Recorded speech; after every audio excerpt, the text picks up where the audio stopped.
ఓం గురుభ్యో నమః. ప్రియమైన ప్రేక్షకులారా, మీ అందరికీ నా హృదయపూర్వక నమస్కారములు. ఈరోజు నేను మీ ముందుకు రావడానికి ఒక కారణం ఉంది. ఈ ఛానల్ ప్రారంభమైన తర్వాత మీలో చాలామంది ఒక విషయం అడిగారు, ఏఆర్కే సార్ మీరు కూడా కెమెరా ముందుకు రండి అని. నిజం చెప్పాలంటే ఆ ఆలోచన నాకు కూడా వచ్చింది, కానీ నేను తొందరపడలేదు. ఎందుకంటే నా నమ్మకం ఒకటే, ముఖం కంటే ముందు మనిషి మీద నమ్మకం రావాలి.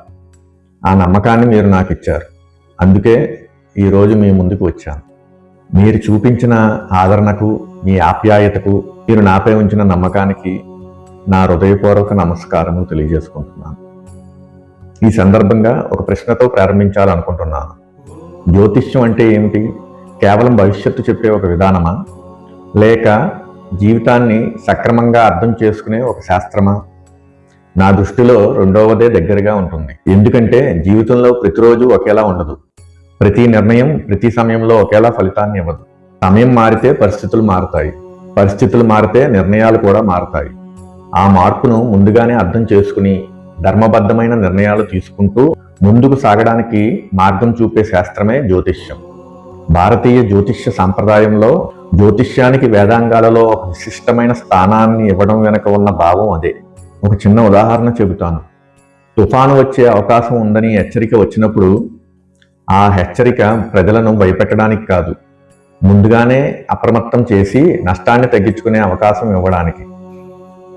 అలాగే జ్యోతిష్యం కూడా జీవితంలో సంభవించే అనుకూల ప్రతికూల కాలాల గురించి ముందస్తు అవగాహన కల్పించి మనం మరింత వివేకంతో, మరింత జాగ్రత్తగా, మరింత ధర్మబద్ధంగా నిర్ణయాలు తీసుకునేలా చేయాలి.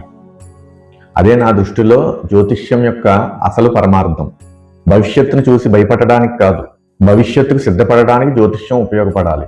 జ్యోతిష్యం భయాన్ని కాదు, వివేకాన్ని పెంచాలి. అందుకే నేను ఒక విషయం స్పష్టంగా చెప్పాలనుకుంటున్నాను. జ్యోతిష్యాన్ని అధ్యయనం చేసే విధానాలు ఒక్కొక్కరివి ఒకలాగా ఉంటాయి. నా అధ్యయన విధానం మాత్రం సమగ్ర విశ్లేషణకు ఎక్కువ ప్రాధాన్యత ఇస్తుంది. నా వ్యక్తిగత అవగాహన మాత్రం కొంచెం భిన్నంగా ఉంటుంది. ఎందుకంటే ఒక జాతకాన్ని సమగ్రంగా విశ్లేషించడం అంటే కేవలం రాశిచక్రాన్ని చూసి ఒక నిర్ణయానికి రావడం కాదు.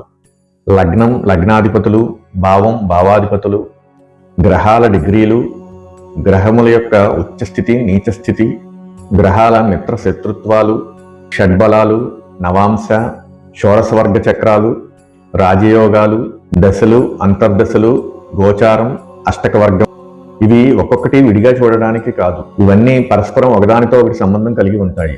ఒక అంశం బలపడితే మరో అంశంపై దాని యొక్క ప్రభావం ఉంటుంది.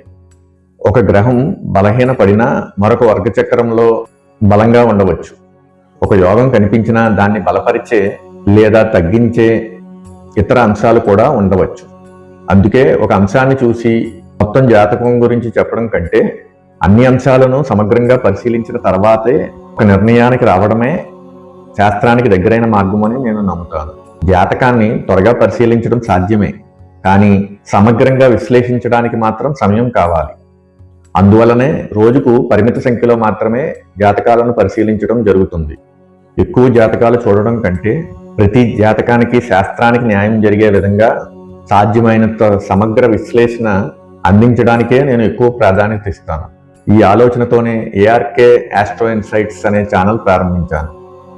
ఈ ఛానల్లో కేవలం జ్యోతిష్య విశ్లేషణలు మాత్రమే కాదు, జ్యోతిష్య శాస్త్రంలో ఉండే అపోహలు, శాస్త్ర గ్రంథాల్లో ఉండే అసలు భావాలు, జీవితానికి ఉపయోగపడే తాత్విక ఆలోచనలు, లోకజ్ఞానాన్ని పెంచే విషయాలు, ధర్మం, జీవన విలువలు, అవసరమైన సందర్భాల్లో ప్రవచన శైలిలో ఆలోచింపచేసే అంశాలను కూడా మీతో పంచుకుంటాను. ఎందుకంటే జ్యోతిష్యం అంటే కేవలం గ్రహాల గురించి చెప్పే శాస్త్రం మాత్రమే కాదు. మనిషి ఎలా ఆలోచించాలి, ఎలా నిర్ణయాలు తీసుకోవాలి, ఎలా జీవించాలి అనే దిశగా కూడా మనకు మార్గదర్శనం చేసే విజ్ఞాన సంపద. ఈరోజు మనం విజ్ఞానంలో చాలా ముందుకు వెళ్తున్నాం. టెక్నాలజీ చాలా అభివృద్ధి చెందుతుంది. ప్రపంచం మన చేతిలో ఉన్న మొబైల్ ఫోన్లోకి వచ్చేసింది. ఇవన్నీ అవసరమే, కానీ మన మూలాలను కూడా మనం తెలుసుకోవాలి. మన సంస్కృతిని మనం అర్థం చేసుకోవాలి. మన ఋషులు ఎందుకు కొన్ని విషయాలు చెప్పారు, వాటి వెనక ఉన్న పరమార్థం ఏమిటి అనేది కూడా తెలుసుకోవాలి. అప్పుడే ఆధునికతకు భారతీయ జ్ఞానం జతవుతుంది. అప్పుడు విజ్ఞానం మాత్రమే కాదు, వివేకం కూడా పెరుగుతుంది. అందుకే ఈ ఛానల్ను ఒక జ్యోతిష్య ఛానల్ మాత్రమే కాకుండా ఆలోచింపచేసే వేదికగా కూడా తీర్చిదిద్దాలని నా ప్రయత్నం. ఇక్కడ ప్రతి వీడియోలో కూడా శాస్త్రాధారం ఉంటుంది, ఆలోచన ఉంటుంది, జీవితానికి ఉపయోగపడే ఒక సందేశం ఉంటుంది. ఈ ప్రయాణంలో మీరు కూడా నాతో పాటు ఉండాలని మనస్ఫూర్తిగా ఆహ్వానిస్తున్నాను. ఇంకో చిన్న విషయం చెప్పి నా మాటను ముగిస్తాను. ఈ ఛానల్ ద్వారా భవిష్యత్తును మార్చేస్తానని నేను చెప్పను. ప్రతి సమస్యకు సమాధానం నా దగ్గర ఉందని కూడా చెప్పను. కానీ శాస్త్రం చూపించిన మార్గాన్ని, దాని అసలు భావానికి న్యాయం చేస్తూ మీరు అర్థం చేసుకునేలా చేయడానికి నా వంతు నిజాయితీతో ప్రయత్నం తప్పకుండా చేస్తాను. ఎందుకంటే శాస్త్రం ఎంత గొప్పదైనా దాన్ని సరైన విధంగా అర్థం చేసుకుని జీవితంలో ఆచరిస్తే సరైన ప్రయోజనం ఉంటుంది. అందుకే శాస్త్రాన్ని తెలుసుకుందాం, జీవితాన్ని అర్థం చేసుకుందాం, ధర్మబద్ధంగా ముందుకు సాగుదాం. ఈ ప్రయాణంలో మీరు కూడా భాగస్వాములు కావాలని హృదయపూర్వకంగా ఆహ్వానిస్తున్నాను. మీ ఆదరణ, మీ ఆశీర్వాదం, మీ ప్రేమ, మీ ఆప్యాయత ఎప్పటికీ ఇలాగే ఉండాలని కోరుకుంటూ మరొక్కసారి మీ అందరికీ నా హృదయపూర్వక ధన్యవాదాలు తెలియజేసుకుంటున్నాను. ఓం శ్రీ మాత్రే నమః. Oh